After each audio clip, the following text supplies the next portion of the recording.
सुबह होते ही लोग पैसे कमाने, आरामदायक घर बनाने, ऊंचे पद पाने और दूसरी इच्छाओं को पूरा करने के लिए दौड़ पड़ते हैं। लेकिन यह भाग दौड़ कभी खत्म नहीं होती। अगर इंसान को उसकी चाही हुई चीज नहीं मिलती, तो वह दुखी हो जाता है। और अगर वह उसे हासिल कर भी ले, तो भी उसका सुख स्थायी नहीं होता, क्योंकि वह चीज हमेशा के लिए उसके पास नहीं रह सकती। इसका मतलब है कि असली परेशानी बाहरी चीजों में नहीं, बल्कि हमारे मन में ही होती है। मनुष्य को यह समझना चाहिए कि संतोष ही असली संपत्ति है, जबकि विलासिता एक प्रकार की कृत्रिम गरीबी है। जो लोग भौतिक सुख सुविधाओं के पीछे भागते रहते हैं, वे खुद को और अपनी आत्मा को पहचान ही नहीं पाते। पुण्य का संबंध धन से नहीं होता, बल्कि पुण्य से ही असली समृद्धि और जीवन का कल्याण होता है। इसीलिए हमें अपनी संपत्ति या बाहरी दिखावे के बजाय आत्मा के विकास की ओर ध्यान देना चाहिए।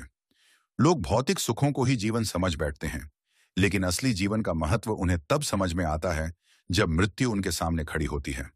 अधिकतर लोग मृत्यु की बात करने से डरते हैं, क्योंकि यह उनके लिए एक अज्ञात और रहस्यमयी घटना है। लेकिन मृत्यु तो जीवन का ही एक अनिवार्य हिस्सा है, जैसे कि सांस लेना और छोड़ना। मृत्यु को सकारात्मक रूप से देखने के दो मुख्य कारण हैं।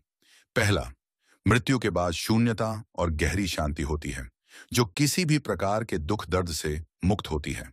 दूसरा, यह आत्मा की एक यात्रा है, जो इस संसार से किसी नए संसार में प्रवेश करती है। इसे ऐसे समझ सकते हैं जैसे एक गहरी और शांतिपूर्ण नींद, जिसमें न कोई सपना होता है और न कोई बेचैनी। अगर कोई अपनी जिंदगी के सबसे सुकून भरे दिनों और रातों की तुलना करे, तो वह पाएगा कि ऐसी पूरी तरह शांत और सुखद अवस्था बहुत कम मिलती है।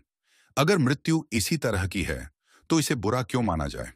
और अगर मृत्यु एक नए संसार की यात्रा है, जहां सभी आत्माएं एकत्र होती हैं, तो इससे अच्छी बात और क्या हो सकती है? वहां इंसान दुनियावी न्याय से मुक्त होकर केवल ईश्वर के न्याय के अधीन होता है।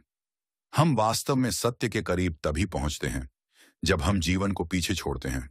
जिसने मृत्यु के रहस्य को समझ लिया, उसके लिए मृत्यु कोई डरावनी चीज नहीं रहती, बल्कि एक नई यात्रा बन जाती है।